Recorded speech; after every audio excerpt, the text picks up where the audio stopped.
the Ghost Jester, puppet that laughs at death *. They called it the Ghost Jester, a puppet that laughs at death, a relic so obscure, so unsettling, that even museums refuse to display it, for fear of what it might bring with it. Our team first heard about the case in 2019, from a retired stagehand in Prague who claimed to have seen a puppet move on its own during a blackout. He said the laughter that followed wasn't mechanical, it was human, but it came from the wrong mouth. What began as another odd story from Europe's long tradition of haunted marionettes quickly unraveled into something stranger, something rooted in forgotten history, psychological torment, and a phenomenon no one could neatly explain. This is the case of the Ghost Jester, an artifact that seems to mock the very boundary between life and death. To understand this puppet, one must return to 1732 Venice, Italy. Carnival season, masks, laughter, and death in disguise. Records show that a puppeteer named Alessandro Bellini performed nightly in St. Mark's Square, his show renowned for its daring satire. His star character, Il Buffone Fantasmath, the Ghost Jester, Bellini's puppet, was made of carved walnut, painted with flaking red and gold enamel. But it wasn't its craftsmanship that drew crowds, it was the way it laughed. Witnesses described the laughter as eerily human, layered, with tones of both amusement and suffering. Bellini's final recorded performance took place during the Carnival of 1733.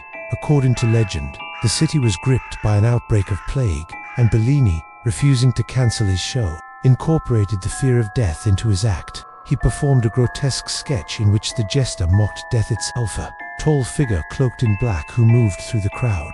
The performance ended with Bellini collapsing mid. He died that night. What became of the puppet afterward is uncertain, but accounts from that winter claim that townspeople heard laughter echoing in the empty theater long after the puppeteer's body was buried. The puppet resurfaced nearly 2 centuries later in 1914 in Prague, Czechoslovakia. It appeared in the private collection of Emil Horak, a collector of automata and cursed folk artifacts.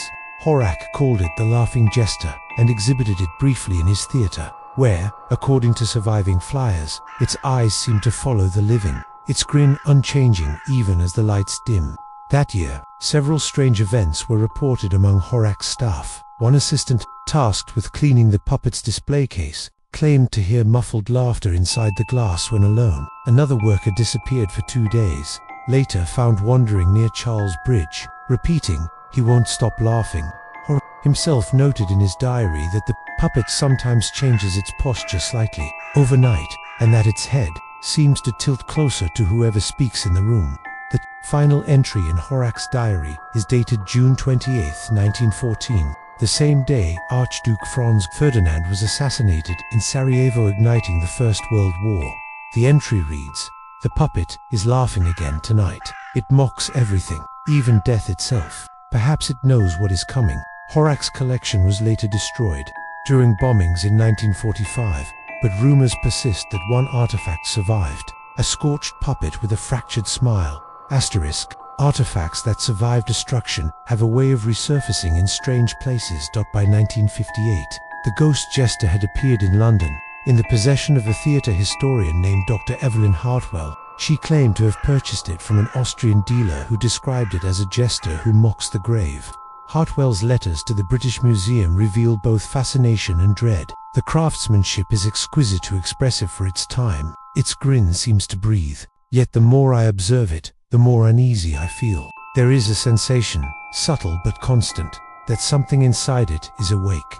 In 1962, Hartwell was found dead in her study, seated at her desk, her expression frozen in a wide, unnatural grin. The puppet sat across from her, positioned in a chair.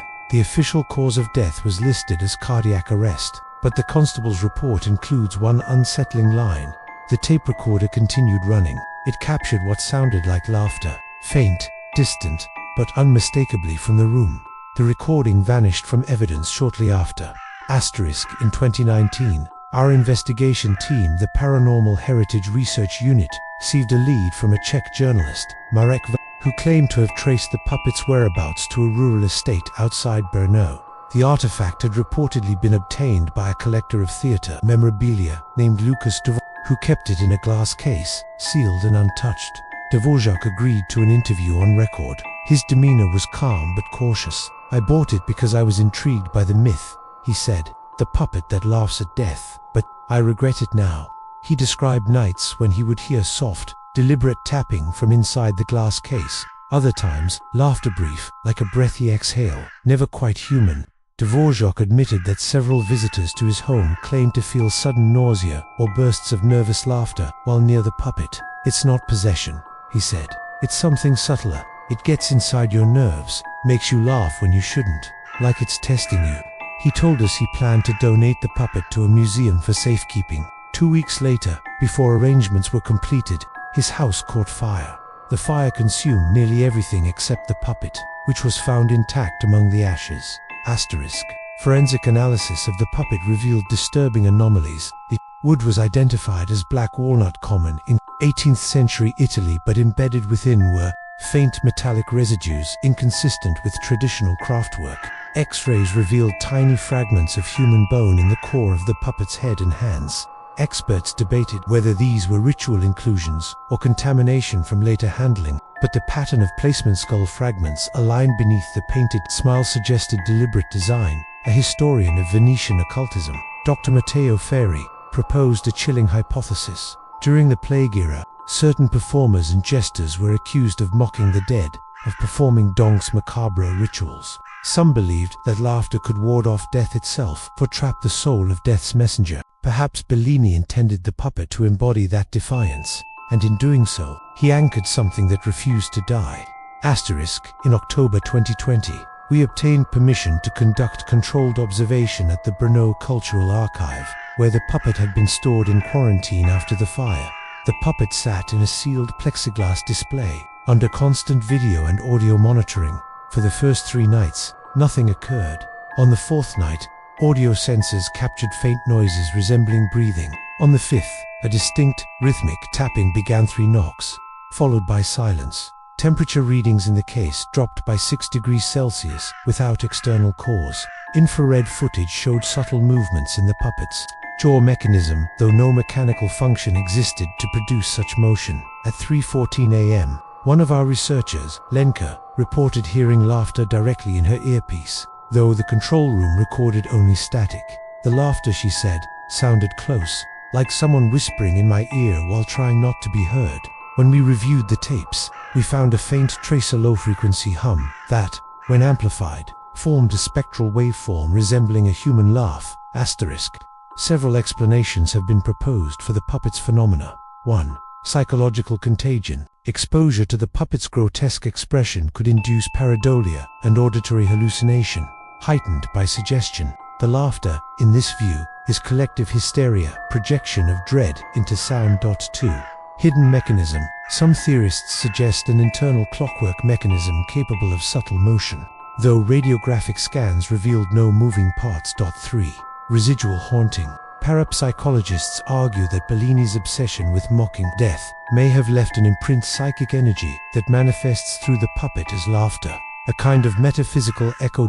For the jester principle, a darker interpretation posits that the puppet represents an archetype, the laughing death, a being that draws strength from fear and absurdity, reminding witnesses that terror and comedy are reflections of the same abyss.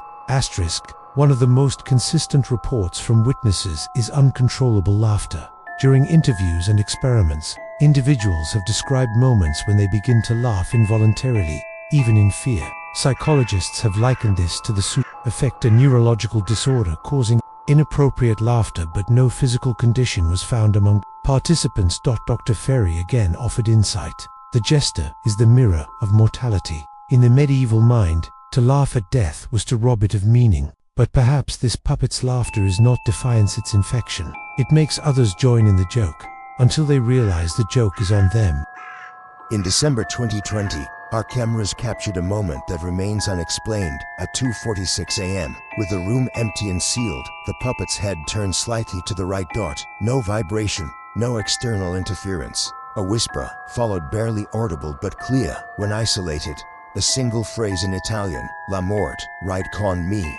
Death laughs with me. Immediately afterward, Every recording device glitched for exactly 6.6 seconds, an anomaly consistent across analog and digital systems. The puppet remained unchanged, but when the lights came back, its grin appeared subtly altered, wider, deeper, almost human.